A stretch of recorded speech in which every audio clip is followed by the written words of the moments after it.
एक बार फिर से आप सभी का स्वागत है।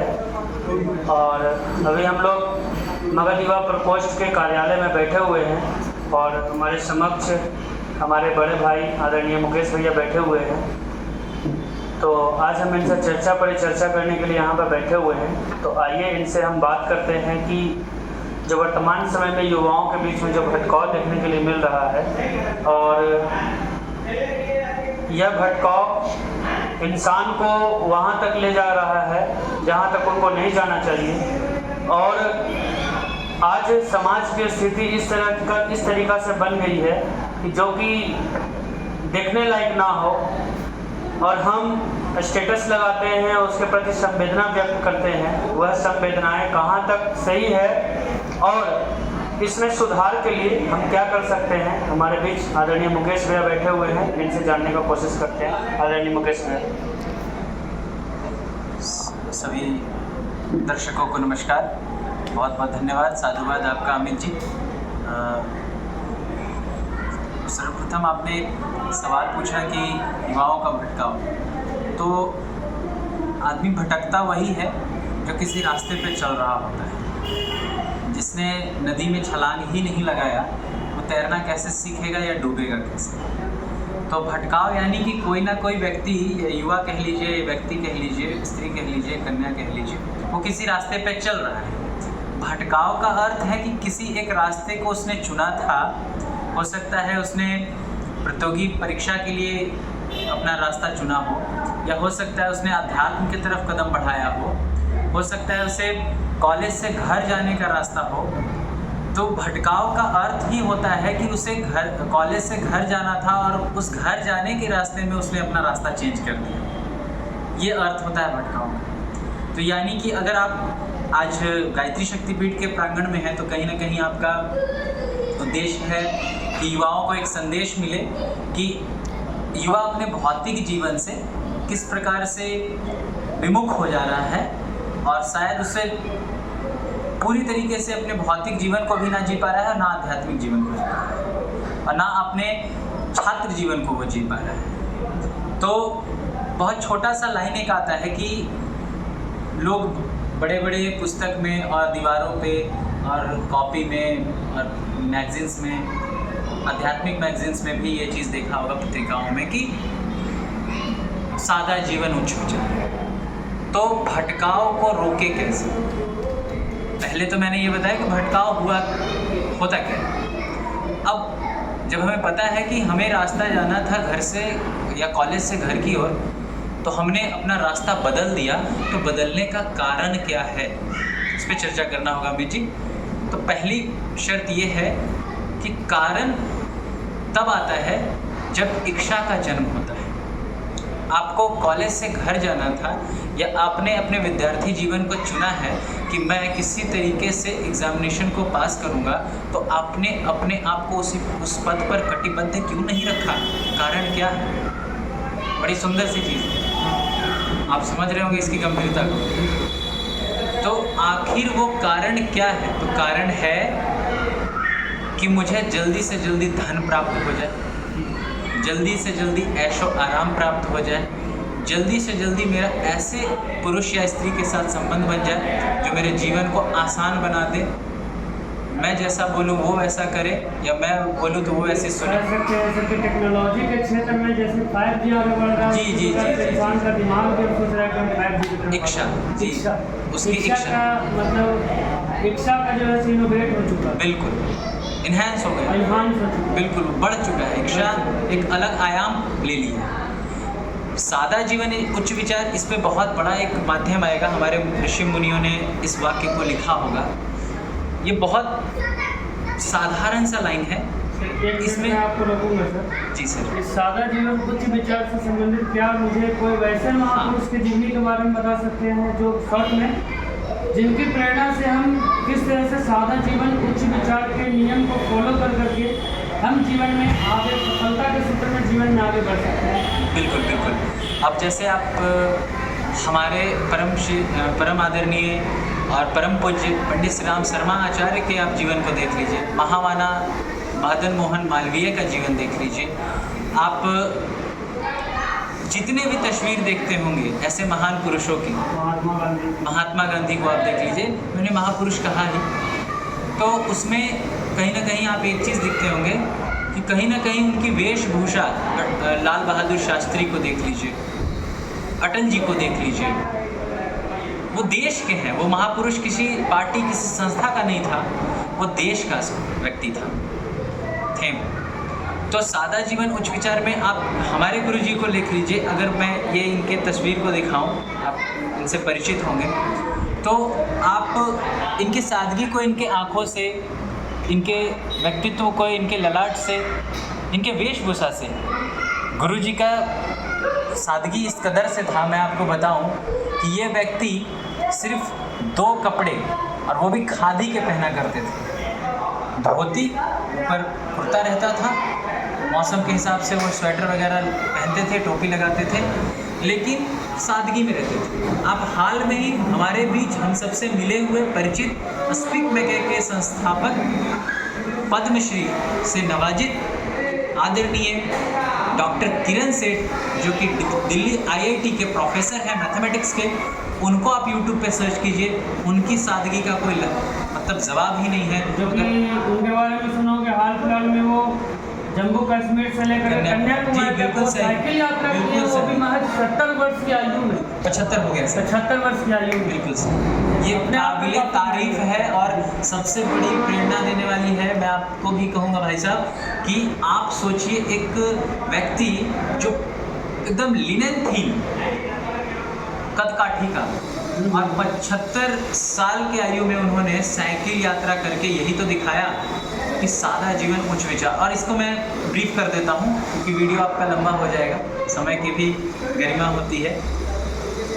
सादा जीवन उच्च विचार का अर्थ ही है जितना आपको ज़रूरत है उतना ही का इस्तेमाल करें, आपकी आवश्यकता पूरी हो जाएगी। जैसे आपको भूख है 4 रोटी का, तो आप 4 ही खाइए, 5वें में हाथ ना लगाएं। अगर आपके पास ज़्यादा है तो उसको बांटने की क्षमता लगाइए, ये आपके उच्च विचार को दिखाएगा।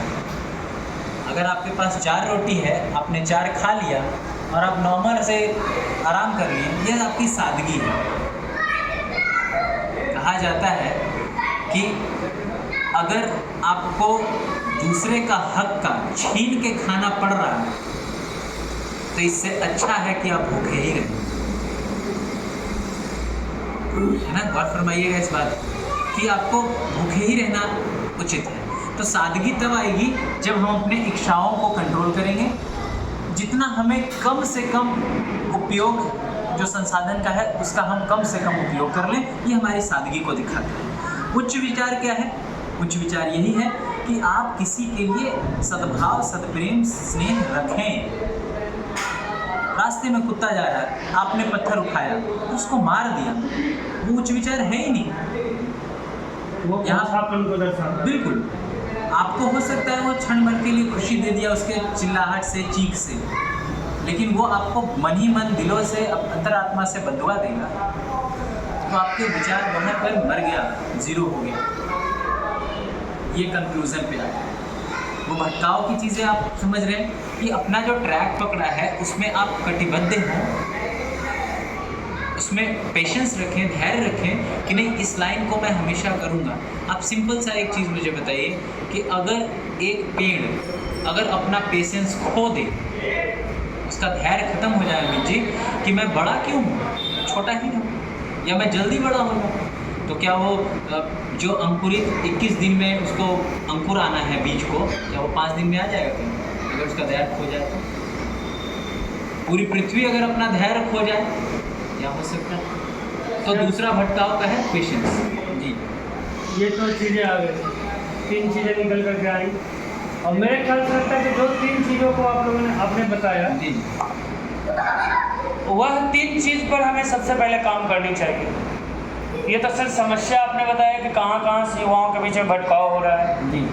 तो मैं चाहूँगा कि अगले 2 मिनट में आप उसके बचाव के लिए क्या करना चाहिए, इस पर आप थोड़ा चर्चा कर लीजिए।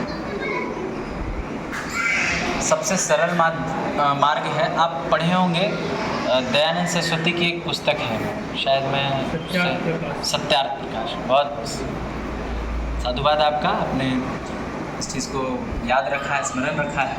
और मैं आपको बता दूं दर्शकों को कि अमित जी हिंदी साहित्य के छात्र भी रह चुके हैं और इनकी कभी सम्मेलनों में भी मैं इनकी वीडियोस को देखता हूँ, इनके वीडियोस को अच्छा लगता है। सत्यार्थ प्रकाश, आप मत मानिए किसी धर्म को, मत मानिए किसी संस्था को। मैं इसलिए ये कह रहा हूँ कि युवा लोग आजकल धर्म को एक अजीब सा मतलब एक इशू बना रखे हैं, एक मुद्दा बना रखे हैं। धर्म का मतलब हिंदू मुस्लिम ही उनके दिमाग में आता है।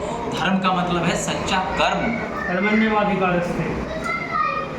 सच्चा कर्म, कर्म का ही मतलब है आप उस धर्म के रास्ते पे चल रहे हैं कि नहीं। तो समाधान पे आते हैं, आप सत्यार्थ प्रकाश को पढ़ लीजिए। ये धार्मिक पुस्तक नहीं है, क्या मैं जी गलत हूँ? जी। आप कुरान को उठा के पढ़ लीजिए, आप श्रीमद् भागवत गीता को पढ़ लीजिए, आप पाणिनि का लिखा हुआ अष्टाध्यायी को पढ़ लीजिए। अगर आप उसको पढ़ते हैं, आपको जीवन जीने की कला सिखाई जाती है इन पुस्तकों में। आप बाइबल को पढ़ लीजिए। तो ये सारी चीज़ें क्या है कि कहीं ना कहीं आपको एक समाधान का मैनुअल मिला हुआ है। अगर हमें जीना है तो वो मैनुअल का आप सहारा लीजिए। पहला चीज़, जैसे एक IITian को एक कोर्स मिलता है, एक लिमिटेड सिलेबस मिलता है, एक UPSC छात्र को भी एक सिलेबस मिलता है, SSC को भी सिलेबस मिलता है, BPSC भी छात्र और प्रतियोगी परीक्षा के जितने भी तैयारी करते हैं, ये सिलेबस है आपका। पहली चीज़। दूसरी चीज़, आपको 10 मिनट अपने आप के लिए निकालना होगा।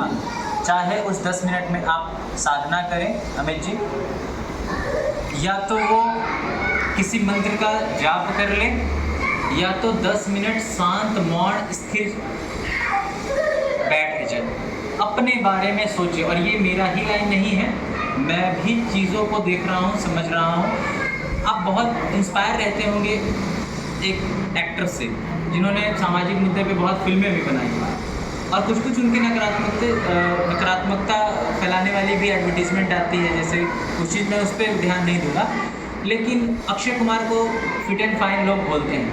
आप उनका रूटीन कभी देखकर देखिए। मैं आदर्श बनाने की बात नहीं कह रहा हूँ, क्षमा चाहूँगा मैं, वो इसको गलत ना ले। हमारे आदर्श नहीं है वो, हमारे आदर्श वही हैं जो अपना आहुति और अपने जीवन से दूसरों को प्रेरणा दी। हमारे आदर्श यही आप देख सकते हैं। अरविंदो, महाराणा प्रताप, शिवाजी, चंद्रशेखर, भगत सिंह, स्वामी विवेकानंद, सुभाष चंद्र बोस, निवेदिता, झांसी की रानी, दीदी निवेदिता और महालक्ष्मी बाई झांसी की रानी, उनका यंग एज का फोटो है। तो 10 मिनट। दूसरी चीज़ क्या है कि आप पुराने चीज़ों में और नए चीज़ों में, तीसरी पॉइंट है कि उसमें ऊर्जा अपना ख़त्म ना करें।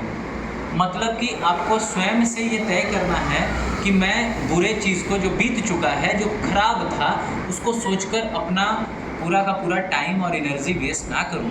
और दूसरी चीज़, जिसके बारे में मैं सोच रहा हूं उसके ऊपर मैं काम कर ही रहा हूं, तो आने वाले के लिए, यानी जो फ्यूचर है, उसके लिए बहुत ज़्यादा उत्साहित ना रहें, उसके लिए इतना अपेक्षा ना कर लें कि आपको चिंता का कारण बन जाए। ठीक है।